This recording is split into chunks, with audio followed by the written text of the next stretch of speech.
Bismillahirrahmanirrahim. Assalamu alaikum dear aspirants. I hope you will fine, and now it's me Aisha Ayub, and today our topic is Africa continent. Africa continent की हम north side, east side, south side and west side को discuss कर चुके हैं, इनके countries के बारे में पढ़ चुके हैं। अब इसके अंदर हम जो कंट्रीज़ मौजूद हैं उनकी डिटेल डिस्कस करते हैं और उनमें से जो important question previous paper PPSC में कम्पिटिटिव एग्ज़ाम्स में आ चुके हैं उनको पढ़ते हैं। ठीक है, आज का हमारा टॉपिक है एथोपिया। ठीक है, जिसको उर्दू में हम हबशा कहते हैं, जहाँ पे पहली हिजरत हबशा हुई थी। एथोपिया को डिस्कस करते हैं हम, जो कि हॉर्न ऑफ अफ्रीकन कंट्री है, जो कि अफ्रीका के ईस्ट में है, जो कि रेड सी के इर्द गिर्द कह लें जो कंट्रीज़ हैं उनके दरमियान में आता है, और ये लैंडलॉक कंट्री है। ख़ुद ये किसी ओशन को टच या सी को टच नहीं करता, इसलिए ये एक लैंडलॉक कंट्री है। हॉर्न ऑफ अफ्रीका में हमारे पास टोटल 4 कंट्रीज़ आते हैं: एरिटेरिया, डिजिबूती, सोमालिया एंड एथोपिया। इनको हम हॉर्न ऑफ अफ्रीकन कंट्रीज़ कहते हैं। पेपर में अक्सर क्वेश्चन आ जाता है, वो कंट्रीज़ के नाम दे के पूछ लेते हैं कि इनमें से हॉर्न ऑफ अफ्रीकन कंट्रीज़ कौन से हैं। अब हम एथोपिया को डिटेल डिस्कस करते हैं। एथोपिया हमारे पास जो है वो कहाँ पर है। एथोपिया का कैपिटल हमारे पास क्या है? अडिस अबाबा। ओल्ड नेम इसका अबेसिनिया है, हबशा है। ठीक है, ओल्ड नेम इसका अबेसिनिया है, हबशा है, और इसका कैपिटल अडिस अबाबा है। नबी करीम सल्लल्लाहु अलैहि वसल्लम ने जो हिजरत की थी ना 5 नबी में और 12 नबी में, वो हबशा की हिजरत थी।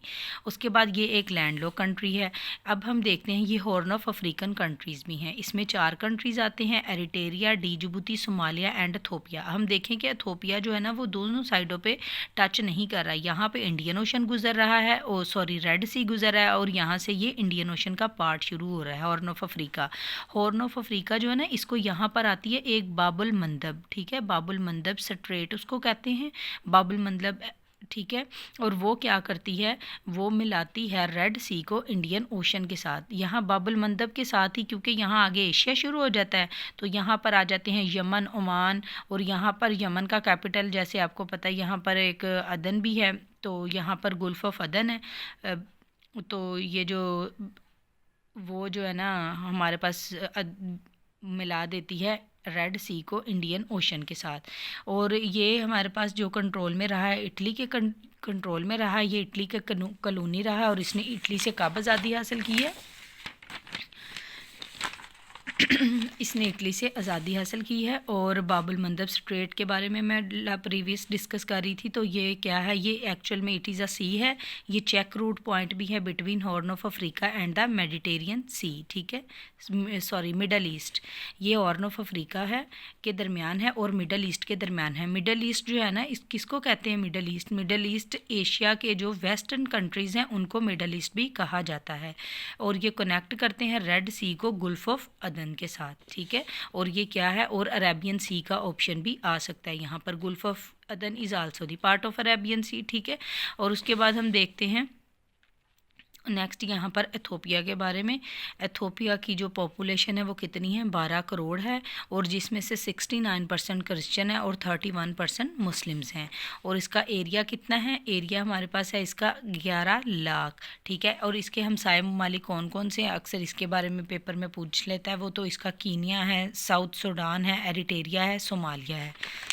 ये हमारे पास शो हो रहा है, कीनिया है, ठीक है, और सोमालिया है, एरिटेरिया है, साउथ सूडान है। ये इसके नेबर कंट्रीज़ हैं जिन्होंने इसको घेरा हुआ है, और ये एक लैंडलॉक कंट्री है। नेक्स्ट हम देखते हैं जो हज़रत जाफ़र तैयार थे, जिन्होंने ये पेपर में क्वेश्चन आया है कि नजाशी के दरमियान में किसने तलावत की थी और किस सूरत की थी? तो नजाशी के दरबार में हज़रत जाफ़र तैयार ने तलावत की थी, सूरत मरियम की थी। जब हज़रत जाफ़र तैयार जो थे, लोगों को जब हिजरत की थी यहाँ पर आ गए थे, तो वो फिर जो पीछे से कफ़ार लोग थे उन्होंने नजाशी को कहा था कि ये हमारे लोग हैं, ये हमसे बगावत करके हैं, इनको हमारे हवाले कर दो।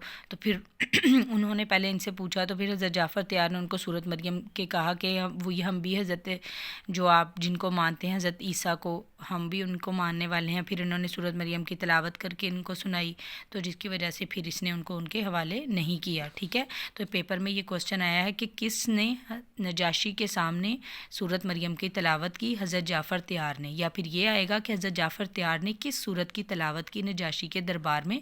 तो वो थी सूरत मरियम की। ठीक है, इथोपिया कहाँ पर आता है? हॉर्न ऑफ अफ्रीकन कंट्रीज़ है, और इसकी करेंसी क्या है? बिर है। ऑफिशियल नेम इसका federal democratic Republic of Ethiopia है। ठीक है, ये हम बाबुल मंदब स्ट्रेट जिसको डिस्कस कर रहे थे, ये मैं आपको बता देती हूँ। ये हमारे पास एशिया का पार्ट है, ये अफ्रीका का पार्ट है।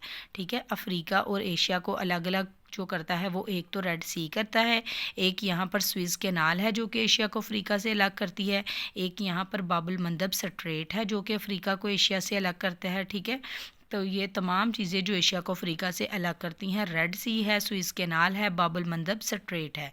अब यहाँ पर जो रेड सी है इसको अरेबियन सी या फिर इंडियन ओशन से क्या चीज़ मिलाती है? तो ये बाबुल मंदब स्ट्रेट मिलाती है। ठीक है, अब ये क्वेश्चन आ सकता है कि बाबुल मंदब स्ट्रेट रेड सी को किससे कनेक्ट करती है? तो आगे ऑप्शन में हमारे पास गुल्फ ऑफ अदन भी हो सकता है, अरेबियन सी भी हो सकता है, और इंडियन ओशन भी हो सकता है, because all these are the part of Indian Ocean. And Indian Ocean को उर्दू में बहरे हिंद कहते हैं। Indian Ocean is the third largest ocean of the world. ये मैं बाबुल मंदब स्ट्रेट जो है इसको रिपीट कर रही हूँ, ये इंपॉर्टेंट क्वेश्चन है। ये हमारे पास चेक पॉइंट भी है एशिया और अफ्रीका के दरमियान। ये हॉर्न ऑफ अफ्रीका में आती है, ये हॉर्न ऑफ अफ्रीका को अलग करती है एशिया से। या फिर मिडल ईस्ट का ऑप्शन भी आ सकता है। मिडल ईस्ट किसे कहा जाता है? ये एशिया के जो वेस्ट में कंट्रीज़ हैं उनको हम मिडल ईस्ट कंट्रीज़ भी कहते हैं। ठीक है, यहाँ पर हमारे पास गुल्फ ऑफ अदन है, यमन ओमान। ठीक है, अदन यहाँ पर इसका एक कह ले सी पोर्ट है या अदन है, तो उसके नाम से हम इसको याद रख लेंगे। गुल्फ ऑफ अदन है जो कि रेड सी और बाबुल मंदब स्ट्रेट जब वो रेड सी को गुल्फ ऑफ अदन से मिलाती है, और अरेबियन सी से भी मिला सकती है, और इंडियन ओशन से भी। यहाँ पर स्विस कैनाल है। ठीक है, स्विस कैनाल कैसे बनाई गई है? यहाँ पर हमारे पास ये इजिप्ट था ना, तो इजिप्ट का जो 95% पार्ट है वो हमारे पास कहाँ पर है? अफ्रीका में है, जबकि 5% पार्ट जो है वो कहाँ पर है? एशिया में है। अब जो 5% पार्ट एशिया का है उसको हम सनाई पेनिनसुला कहते हैं। पेनिनसुला की डेफिनेशन बताई थी कि जिसके 3 साइड पर पानी हो और एक साइड पर खुश्की हो, ऐसे लैंड ऑफ पीस को क्या कहते हैं? पेनिनसुला कहते हैं।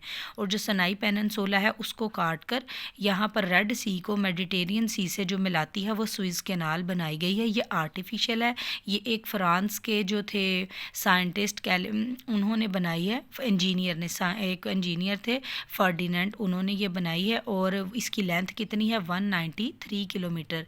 1859 में इसकी कंस्ट्रक्शन स्टार्ट हुई थी और 1869 में इसकी कंस्ट्रक्शन कंप्लीट हुई है। 1859 में कंस्ट्रक्शन स्टार्ट हुई थी और 1869 में कंप्लीट हुई है। ठीक है, ये कंस्ट्रक्शन के बारे में भी सवाल आ सकता है। लेंथ इसकी पूछी जाती है, वो 193 किलोमीटर है। और ये किससे कनेक्ट करती है? ये रेड सी को मेडिटेरियन सी से कनेक्ट करती है। और मेडिटेरियन सी की जगह अटलांटिक ओशन का भी ऑप्शन आ सकता है, रेड सी की जगह इंडियन ओशन का ऑप्शन भी आ सकता है। और इसको बनाया किसने था? इसको एक फ्रेंच साइंटिस्ट थे, उन्होंने इसको बनाया था, फर्डिनेंड। ओके जी, ये था हमारा आज का टॉपिक। अगर आपको मेरा टॉपिक पसंद आया है तो kindly like, share and subscribe my channel. अल्लाह हाफिज़।